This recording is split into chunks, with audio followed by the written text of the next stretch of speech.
How many of you like baseball? I don't even know how it works. You don't even know how it works? No. Yeah, that's true of the younger generation, I think. But here's something a little bit about baseball. When nothing's happening, everything's happening. All right? But that's a whole other story. When I was a kid, I want to tell you about a friend of mine who lived next door to me. He was older than I was and still is, but he became a very good friend because he let me hang around him even though he was 3 years older than me and twice as big as me. His name was Brian. And Brian and I would play baseball with our other friends, but since he lived right next door to me in a duplex, we shared a backyard and we got to play all the time.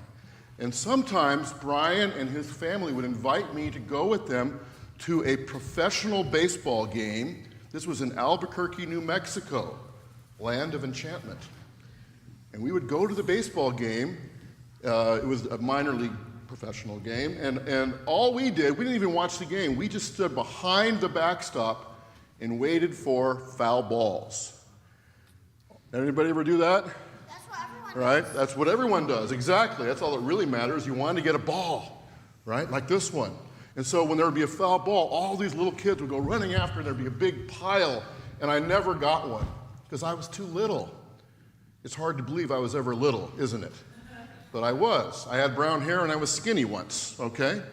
And I was so small, I could never get it. So one time, we were sitting there waiting, hoping that a foul ball would come back, and all of a sudden, the foul ball came, and we were looking, and we started running, and I thought maybe I could get it because I was sort of fast. I could sort of run faster than some of the other kids, and I almost got there, and then I got pushed out of the way.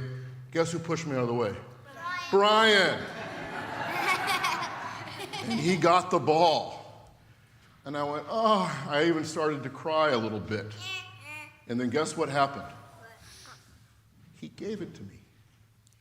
Because the same ball, no, this is not the same ball. The ball that I got from Brian is so old, it's probably dust by now. I wish I did have that ball because it reminds me of what a good friend Brian was to me.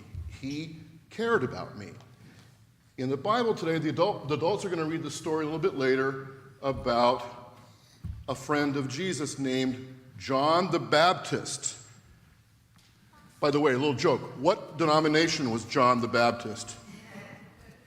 Baptist, right? Okay. John the Baptist was super popular. Everybody wanted to come out and hear him preach. They didn't fall asleep. They never said to him, can you finish up? Giants are on at 1 o'clock. They listened to him. All right, he was super popular.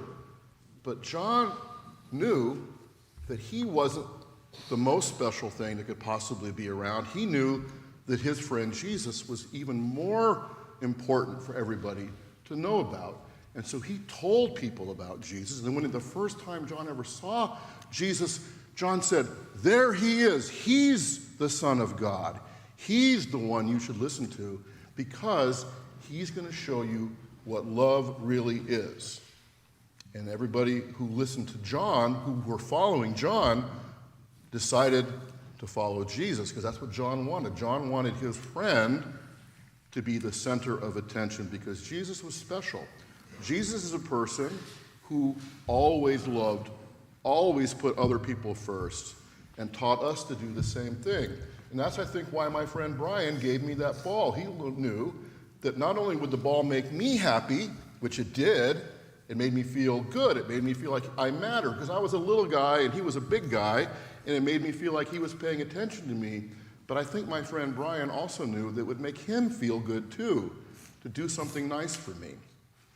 Jesus puts everybody else first, and he shows us that when we do the same thing, we're actually happier inside. I want you to remember that, okay? And also I want you to pay attention to baseball. How many of you like the Yankees? How many of you like the Mets? Okay. You know. How many of you like the Mariners? Nobody? Nobody? Maybe back there? There's one. I knew there'd be one back there. All right. Let's all do a repeat after me prayer. You ready? Dear God, thank you for baseball, even though it's slow, America's pastime. Thank you for loving us and showing us that being kind makes other people happy and makes us happy. Amen. Have a great time in Sunday school and great singing, everybody.